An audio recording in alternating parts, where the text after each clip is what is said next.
Hi friends, welcome to Relax Recipes. இன்னைக்கு நம்ம பார்க்க போற ரெசிபி பாத்தீங்கன்னா மட்டன் சால்னா.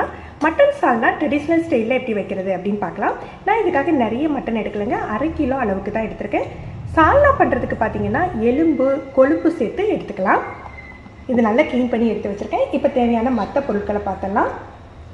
1/2 கிலோ அளவுக்கு 2 வெங்காயம், 2 தக்காளி மீடியம் சைஸா எடுத்து கட் பண்ணி எடுத்து வச்சிருக்கேன். இதோட கொஞ்சம் மல்லி இலை, 2 பச்சை மிளகாய் கூட சேர்த்துக்கலாம். நான் இன்றைக்கி மிளகாய் தூள் சேர்க்க போகிறேன், மசாலாவும் சேர்க்க போகிறேன், அதனால் பச்சை மிளகாய் சேர்க்கலை. அப்புறம் இஞ்சி பூண்டு விழுது, இது ஒரு 3 டீஸ்பூன் அளவுக்கு தேவைப்படும். மசாலான்னு பார்த்தீங்கன்னா இதுக்கு நான் தனி மிளகாய் தூள், காஷ்மீரி சில்லி பவுடர் யூஸ் பண்ணுறேன். அப்புறம் பட்டை, கிராம்பு, ஏலக்காய் தூள். இது வந்து கரம் மசாலாவுக்கு பதிலாக பட்டை, கிராம்பு, ஏலக்காய் 3 சேர்த்து தான் திரிச்சு வச்சுருப்போம். இதை தான் பிரியாணிக்கும் யூஸ் பண்ணுவோம். இந்த மசாலா தான் இதுக்கும் யூஸ் பண்ண போகிறோம். இது இல்லாட்டி நீங்கள் வந்து கரம் மசாலா யூஸ் பண்ணிக்கோங்க. இது மட்டன் குழம்பு மசாலா. இது எப்படி தயார் பண்ணுறது அப்படிங்கிறத ஆல்ரெடி வீடியோ போட்டிருக்கேன். நான் தாளிக்கையிலையும் உங்களுக்கு இதோட அளவுகளை சொல்லிடுறேன். தாளிக்கிறதுக்கு நான் தேங்காய் எண்ணெய் சேர்த்துக்கிறேன். நீங்கள் தேங்காய் எண்ணெய் அல்லது வந்து குக்கிங் ஆயில் சேர்த்துக்கலாம். ஒரு 2 டேபிள் ஸ்பூன் அளவுக்கு சேர்த்துக்கலாம்.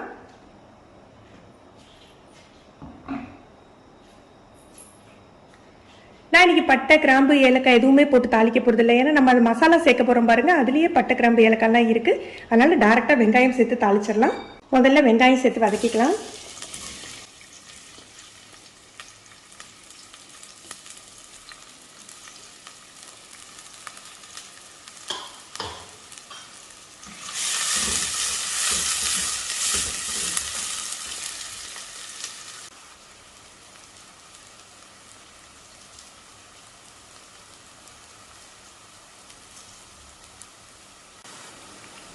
ஒரு 3 டீஸ்பூன் இஞ்சி பூண்டு பேஸ்ட் சேர்த்துக்கலாம்.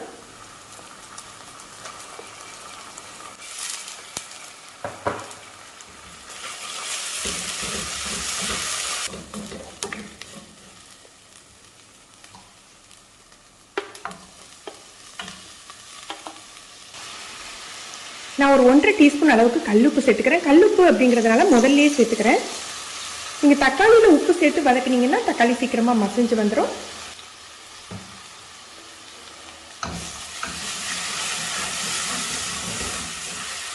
தக்காளி நல்லா மசிஞ்சு வந்துட்டு இப்போ நம்ம மசாலாலாம் சேர்க்கலாம்.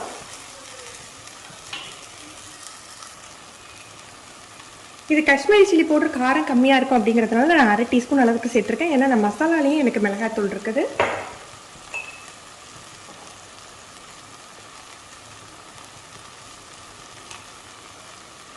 ஒரு டீஸ்பூனுக்கு கொஞ்சம் குறைவாக பட்டை, கிராம்பு, ஏலக்காய் தூள் சேர்த்துருக்கேன். மட்டன் மசாலா, இதை நாங்கள் ஊர் மசாலா, வீட்டு மசாலா அப்படின்னு சொல்லுவோம். இதில் என்ன இருக்குது அப்படின்னா மல்லி, ஜீரகம், மிளகாத்தல், மஞ்சள். 1 கிலோ மல்லி அப்படின்னா நீங்கள் வந்து உங்களுக்கு மொத்தமாக திரிச்சுக்கிறதுனா அதுக்கு நான் வந்து டிஸ்கிரிப்ஷனில் அளவுகள் கொடுத்துட்றேன். இது நீங்கள் தனித்தனி மசாலாவாக யூஸ் பண்ணிக்க போகிறீங்கன்னா ஒரு 4 டீஸ்பூன் அளவுக்கு மல்லித்தூள் யூஸ் பண்ணிங்கன்னா 1 டீஸ்பூன் மிளகாய் தூள், ஒரு 1/2 டீஸ்பூன் மஞ்சள் தூளும் 1/2 டீஸ்பூன் ஜீரகத்தூளும் யூஸ் பண்ணிக்கலாம். அது எல்லாத்தையும் நீங்கள் மிக்ஸ் பண்ணி வச்சுட்டு கூட உங்களுக்கு காரத்துக்கு தகுந்தாப்புல நீங்கள் சேர்த்துக்கோங்க. மசாலாலாம் சேர்த்த பிறகு நம்ம ஃப்ளேமை வந்து குறைவாக தான் வச்சுக்கணும். மசாலா சேர்த்து ரொம்ப நேரம் வதக்கினா உங்களுக்கு குழம்பு கருத்து போயிடும். லேசாக ஒரு வதக்கு வதக்கிட்டு நம்ம மட்டன் சேர்த்துடலாம்.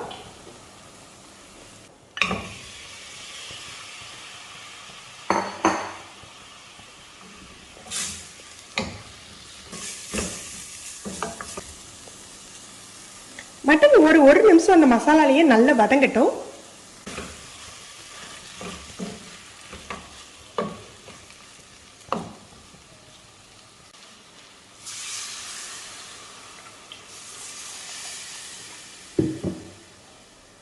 நான் 2 கப் அளவுக்கு தண்ணி சேர்த்துருக்கேன்.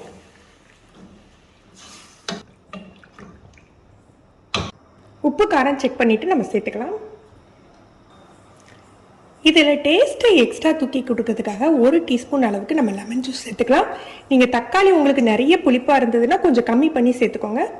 மற்றபடி இந்த சால்னாக்கு நம்ம தயிர் சேர்க்க போகிறதில்ல. 1/2 டீஸ்பூன்லேருந்து 1 டீஸ்பூன் அளவுக்கு லெமன் ஜூஸ் மட்டும் சேர்த்துக்கலாம். இப்போ இதை மூடி போட்டு மிதமான தீயில 15 நிமிஷம் வேக வச்சுக்கலாம். நீங்கள் விசில் போடுவீங்கன்னா வழக்கமாக மட்டன் வேகிறதுக்கு எவ்வளோ விசில் போடுவீங்களோ அந்த அளவுக்கு வச்சுக்கோங்க. ஒரு மீடியம் ஃப்ளேமில் ஒரு 4லேருந்து 5 விசில் வச்சா உங்களுக்கு இது கரெக்டாக இருக்கும். அரைக்கிறதுக்கு பார்த்தீங்கன்னா இந்த மாதிரி ஒரு 2 துண்டு தேங்காய் எடுத்து ஸ்லைஸ் பண்ணி எடுத்து வச்சுருக்கேன். நீங்கள் ஒரு 4 டேபிள் ஸ்பூன் அளவுக்கு தேங்காய் துருவல் எடுத்துக்கிட்டிங்கன்னா கரெக்டாக இருக்கும். இதில் ஒரு 5-6 முந்திரி பருப்பு சேர்த்துக்கலாம். ஒரு அரை டீஸ்பூன் கசகசா இதெல்லாம் சேர்த்து அரைச்சிக்கலாம். நம்ம வந்து கசகசா இல்லாட்டி முந்திரி பருப்பு கொஞ்சம் ஜாஸ்தி பண்ணிக்கலாம். இல்லை முந்திரி பருப்புக்கு பதிலாக கசகசா கூட கொஞ்சம் ஜாஸ்தி பண்ணி அரைச்சி எடுத்துக்கலாம். இது தண்ணி சேர்த்து நல்லா நைஸாக அரைச்சி எடுத்துக்கணும். தேங்காய் நல்லா நைஸாக அரைச்சி வச்சாச்சு. இதை அப்படியே நம்ம வந்து சால்னால சேர்க்கக்கூடாது. இதில் ஒரு அரை கப் போல் தண்ணி சேர்த்து நல்லா மிக்ஸ் பண்ணி வச்சுக்கணும்.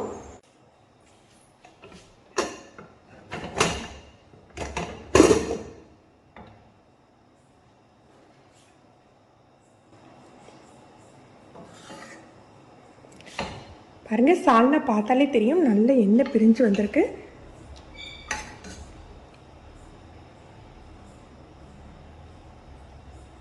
சால்னாக்கு பார்த்தீங்கன்னா இந்த மாதிரி தண்ணி கலந்து தேங்காய் சேர்த்தா தான் உங்களுக்கு ரொம்ப கட்டியாகாமல் அதே கன்சிஸ்டன்சியில் நல்ல எண்ணெய் பிரிஞ்சு கிடைக்கும். அதே போல் நம்ம தேங்காய் சேர்த்த பிறகு ரொம்ப தரன்னு கொதிக்க விடக்கூடாது. லோ ஃப்ளேம்லேயே ஒரு 5 நிமிஷம் நம்ம வச்சுருக்கணும். நீங்கள் ஹை ஃப்ளேமில் வச்சு கொதிக்க விட்டாலுமே உங்களுக்கு தேங்காய் நல்லா மிக்ஸ் ஆகி உங்களுக்கு கட்டியாயிடும். இதை நல்லா மிக்ஸ் பண்ணி விட்டுட்டு ஒரு 5லேருந்து 7 நிமிஷம் அப்படியே குறைஞ்சி தீயில வச்சிடலாம்.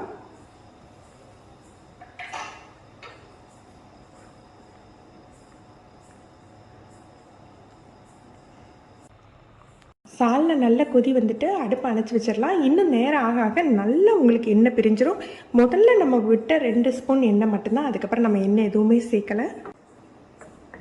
ஃப்ரெண்ட்ஸ், நீங்களும் இந்த ரெசிபி ட்ரை பண்ணி பாருங்கள். எப்படி இருந்ததுன்னு கமெண்ட் பண்ணுங்கள்.